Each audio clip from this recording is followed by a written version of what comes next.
Hello, everyone. My name is Kiara Ware. I'm co-founder of BlackWomenBenefit, and as you may already know, our mission is to embrace, empower, and invest into Black women. Now, one of the ways that we do that is through our bi-monthly financial awards. So every other month, we unveil an award that has a particular theme and really look to help and fund the Black women that are on the ground, changing our lives and supporting our communities. So about 2 months ago, we put out the call for the Iyanla Vanzant Healer Award. Iyanla dedicated her life's work to helping Black families heal and address generational trauma. And in honor of Iyanla's amazing legacy, we wanted to help support the new generation of Black women healers. I am so excited to unveil the recipient of the Iyanla Vanzant Healer Award. We're going to do a quick drum roll really quickly. I am here today with Kathlene Monet, who is the recipient of this award. She is also amazing. Kathlene is a spiritual and holistic life coach that enjoys singing, cooking, traveling, and quality time with her two boys. Her passion is creating awareness and possibility, yes, for women and entrepreneurs that deal with anxiety, depression, and health issues. She got into this niche after leaving an abusive relationship with her son's father in 2015. She now uses holistic practices and techniques to change the negative into positive and uplifting thoughts. Can you give us a little background on the real Kathlene and how you became a healer? So you covered a lot in your like the little mini bio. But I would say like I mean I feel like it started when I was a teenager. Like I became a mom so quickly. And I honestly, like, if you think back to when you were in high school, you know, and you're like about to go to college, it was like, what did you want to do with your life? And I honestly had no idea. But I got pregnant when I was 17. So my parents were like, you got to go to college, you know, you got to go to college. This is the way you're going to be successful. So I knew that I was really into holistic things as like a natural just like a natural intuition from day one. So I chose to go to school for massage therapy. And it just kind of opened up so much to me about like, there's this vision about what the doctors have to say. And then there's this whole other route that like nobody, like, I mean, people are starting to talk about it now, but I'm talking about, I went to college in 2006. So I didn't really hear much about it. And I used to go deep into like Google searches about natural cures and how to heal people. So I just always had this intuitive thing for being holistic and like just like a deeper connection. And there was always like a healing way. It didn't have to be through taking medicine for the rest of your life or through pills or something like that. So definitely got into holistic things very, very early on. And I like to say that, you know, even throughout that, like, that's more of like how to heal the body holistically. And then throughout my journey as a mother and dealing with different things emotionally, with my son's father, and just kind of realizing that I may or may not have had depression for a really long time and just not have known about it until like that relationship just brought up everything. So then I started to discover again, I was like, there's got to be a way. Like I always had this inkling that was like, there's got to be a way to like get past this. Mm-hmm. You know, like I never really wanted to fully be a victim of whatever I was dealing with. I always had this little voice that was saying, you know, there's another way that you can do this, and there's always a way that you can come out of this. So out of that relationship, I really started to dive into like, how can I heal the thoughts that are going on in my head? But yeah, so if you're able to catch the thought pattern early on, I found that like the one day I was tapping and I'm like, holy crap, like I just literally felt my energy like go from like so low to like all the way up here. And I was like, oh my God, people need to know about this. Mm-hmm. People really need to know that they can shift it. And it's not a big, it's a big deal, but it's not like as detrimental as people make it seem when you have like really negative thoughts about yourself and about your life. So can you take us back to that time where you were saying you were pregnant with, I assume, your first son, mm-hmm. and it was just that you used the term depression. You felt like you were depressed. Can you just talk us through that time and what that was like for you at such a young age? So yeah, so I didn't really notice anything about the depression at with that child. And then, so when I had my second son, is when I really noticed it. So he was born in 2012. Mm-hmm. Yeah, so that's when I noticed it. Like when I had my first son, I kind of was just in this like whirlwind of like graduating high school and I'm ready to like go get life. And I really didn't feel like anything was holding back at that point, even though I had a child. I think it was like when I had the second one, I just felt like even then it was like, you know, you have one child, you can get a babysitter real easy, and you have two, and it's like, okay, this is a little bit more. I can't move around the way that I'm used to. So when I had the second one, they also have different fathers. So initially in the beginning, there was a lot of red flags about the way that he would talk to me, and there was alcohol involved. And I want to go back to like now I can see where I drew the connection, because my parents actually they stuck together through some things that had to do with drugs, and I used to see that, and I'd be like, oh, they are so strong for staying together like through anything. And so even when I saw the red flags with him, I was like, oh, you know, I can stay with him, and we're gonna like, we can get this, and he can heal, and I'm gonna be like that rock for him. But it really turned into, you know, me trying to help him and him not wanting to help himself. Mm-hmm. And there was a lot of negative verbal things that were said to me over and over and over again. And I really just, you know, I wanted to start a business when I was with him. I always had ambition, but it was like everything that I wanted to do, he would tell me no. And then I had to like stay home with the kids. And so I would try to like shine, put all my ideas out there. And then it was like, no, you can't do that. And I remember like literally crying and feeling like I wanted to pull my hair out. And I'm like, God, like, why? Like, there's got to be another way. Like, there's no way that this is what we were engaged. And I'm like, there's no way that this is what a fiance or a wife should be like with somebody. There's no way that this is how people are living their lives. Mm-hmm. And to also mention that I really was chasing that fairy tale happy ending of like, I was like, I gotta be married. You know, how old am I? I should have been married by now. Like I should have had the house, you know, the car, the job that supports me in every way. I should have had all these things. You know, the one night he was asleep and I took the baby and I was like, I'm out of here. Wow. And then he called me and he said, you know, haha, like that's real funny. Why don't you come back? And I'm like, I'm not coming back. Yes. I'm not coming back. Yes. So, after that, I stayed at my mom's for like a few months, and that's when it really hit me. And I was like crying all the time, every day. I'm like, now I'm alone. I got 2 kids, you know, I literally, his voice became my inner voice. I would like, not even my voice, it would be his voice. Like, Kathlene, you think you could do that? Like all of it. I started to ask God why. And then I started meditating, and that's when I got into like the EFT and everything. So I started eating healthier.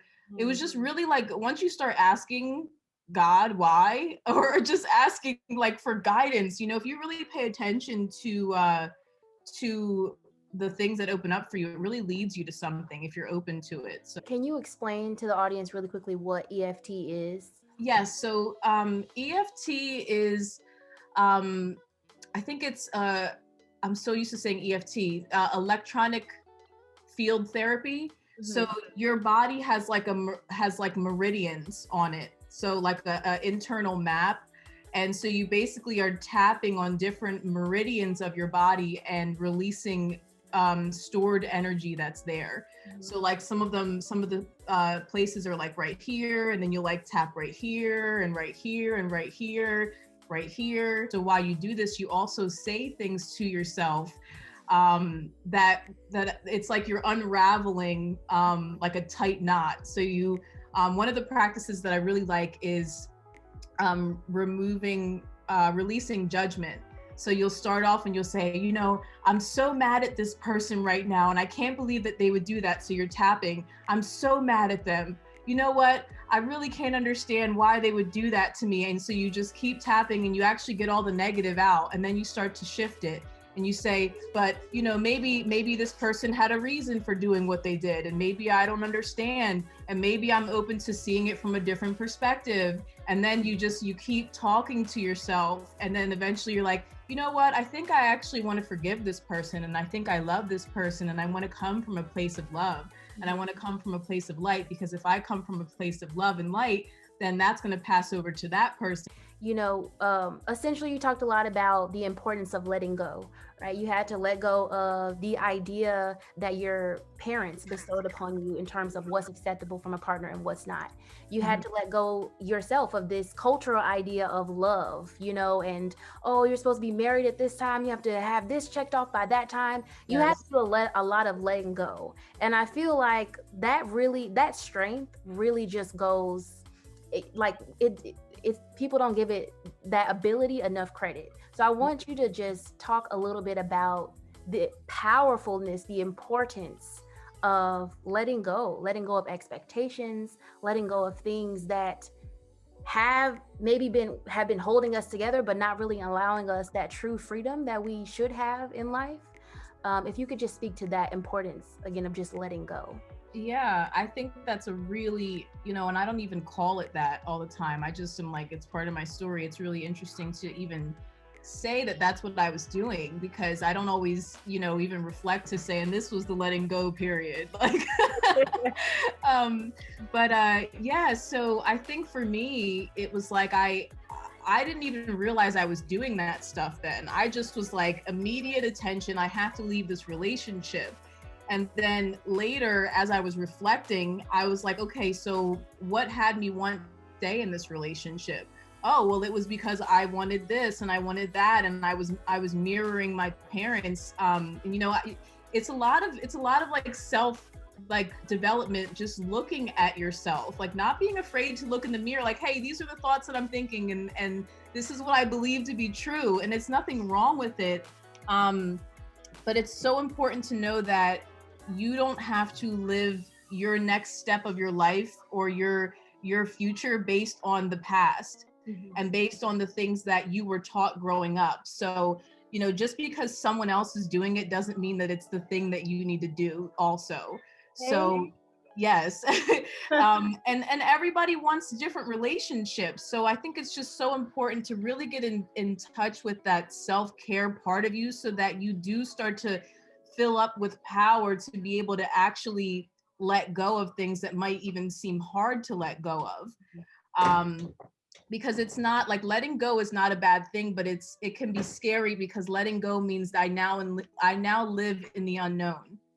So I don't live where I'm comfortable anymore. I live in the unknown. So there's got to be a piece of like trust there, which is where you would build whatever that relationship is that you have with a higher power, with God, with spirit, whatever that is for you. But letting go is yeah, like I'm not gonna live off of what I'm used to anymore. I'm gonna live off of something new. So you create that. And there is a place where you build up power for yourself and confidence that you can create a new reality for yourself and new thoughts and new beliefs. What was the point that you started calling yourself that you like actively involved yourself in the work enough to identify yourself like that? Well, I was calling myself just a health coach, because I was leading people through how to cleanse and detox their body. And then I realized, wait, there's more than just food to this. Then I started adding in journaling and like moving and stretching your body. And I realized that there's a piece of self-care here. And then I realized there's also a piece that is very spiritual here. So, and I'm really, really big on the spiritual piece. There's a lot of like spiritual books that I've read that have really, really influenced the way that I believe in life. And the way that I carry myself, that I was like, I really need to let people know that when they walk with me, this is I'm coming from a spiritual place. So I just wanted people to know that ahead of time.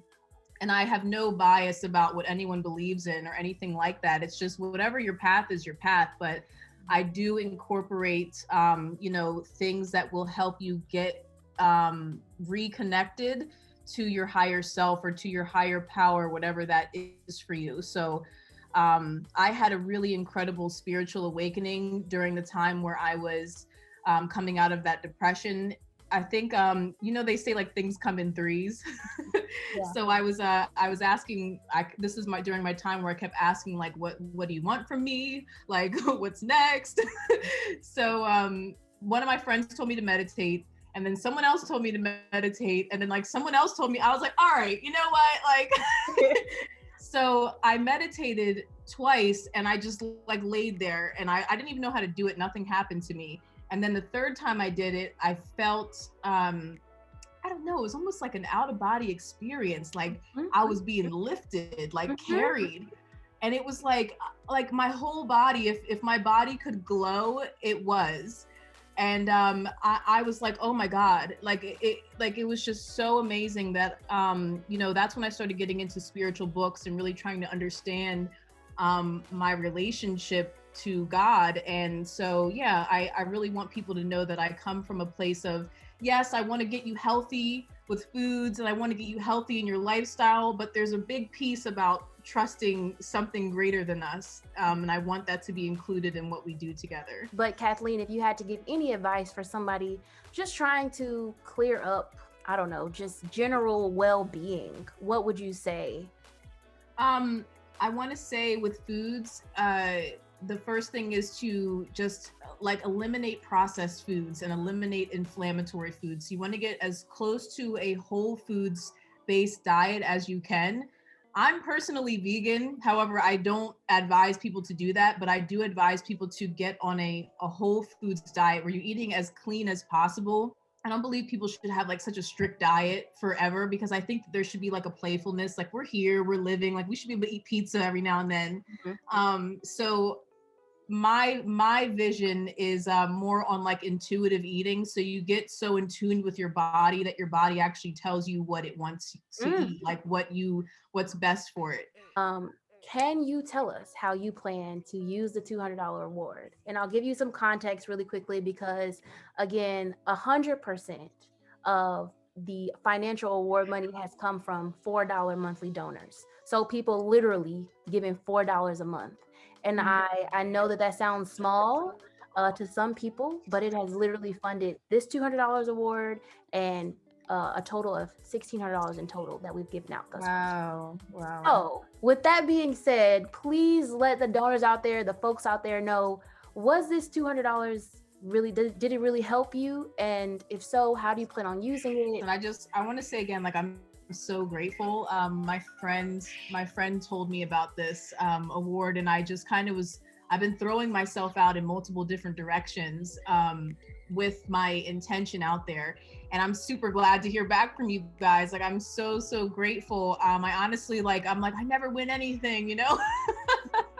So yeah, what I plan on doing with it is I'm creating a marketing campaign. So I'm doing a lot of work with people that I've just collaborated with, but I'd like to be more known to be able to select my target audience and really put myself out there. So I plan on using for marketing in a way where I'm specifically targeting moms and entrepreneurs in a way that they're going to see my face and they're going to see my message. And if they've called on something like this, then they're going to feel drawn to work with me and to interact with me. Yeah, it's all a marketing thing for me because right now it takes up so much time to just talk to everybody, talk. But it'd be nice to see, what would an ad be like if I just put something out there and there it is running and having people interact, and now I can actually focus on coaching.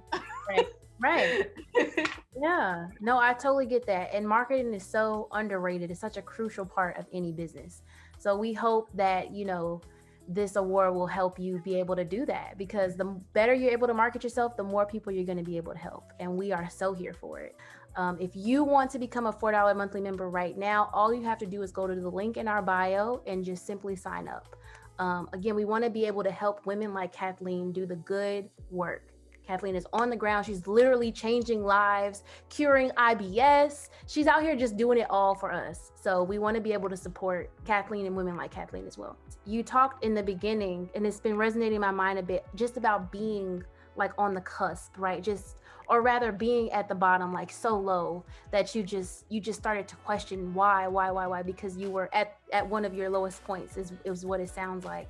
And just for women out there who are at their lowest points, can you give them any inspiration, just a sentence or words of hope to let them know that the light is just around the corner. I think about like when I was there and like my friends that would try to talk to me and they were like, girl, you need to leave him and you need to do this. And I just was not trying to hear that. Like I was so wrapped up in the world and I was like, no, we're going to fix this. And I'd be like, I know I need to leave. And then I wouldn't leave. Mm-hmm. So just start putting yourself first, even if it's the tiniest step forward that you can do, just really like take 5 minutes for yourself. Mm-hmm. Like, take 5 minutes for yourself and just be with yourself, like breathe and just like be aware of what's around you. Just kind of get grounded in where you are. And know that being at the bottom, the only way that you can go is up. And that you are not alone. There's so many people that experience this and that go through situations like this. And you are not the only one. I promise you, you are not alone. And I remember being there and I could not even imagine myself being the person that I am today. Like seek community, seek people that will uplift you and be able to lead you in a higher direction. Small hinges swing big doors, like just like you were saying for this award, like it might seem like a little bit, but little baby steps are still steps forward. So however you can start to put yourself first again and love yourself and seek community, I would just do that and take baby steps for yourself. Love that. And I hope everyone that's out there listening to this feels that encouragement. The light is just around the corner if you can just hold on. Now, the last and I think most important question, honestly, how can folks actually donate? Like if they're listening to you and they're like, man, I really want to support her work, or they want to become a client, where can they get in contact with you at regarding that? I have a contact form on my Instagram. So my Instagram is at Kathlene Monet. And I just started a YouTube channel too, where I'm going to be putting a lot of tips on cleansing and my spiritual journey. So my YouTube channel is also at Kathlene Monet. Same name everywhere. I'm on Facebook, Kathlene Monet, but my main link where you can, you can sign up for my upcoming cleanse. You can talk to me one-on-one is on my Instagram, and it's right in my bio. You heard it here first. You want to get in contact with Kathlene, literally any social media platform, Kathlene Monet. I'll go ahead and link all of the links in the description box. And yeah, again, thank you so much, Kathlene. This has been such a phenomenal conversation, I think, to hear from you and about your journey. Every time I hear about a Black woman overcoming and really just reaching out and helping more people, like it makes the work that we're doing feel that much more important because we get to support you and you're actually out here on the ground, literally changing lives. So thank you for that, for being our recipient, for having amazing hair, for putting me on. Like, it's so many thank yous. So if you are feeling at all like you want to support our next award, you want to support the Black women like Kathlene that are on the ground healing communities, please sign up to become a $4 monthly member for BlackWomenBenefit. We're a nonprofit. 100% of our funds come from our $4 monthly memberships. Okay, so $4 a month may not seem like a lot, but it is a lot, and it's going to help the next Black woman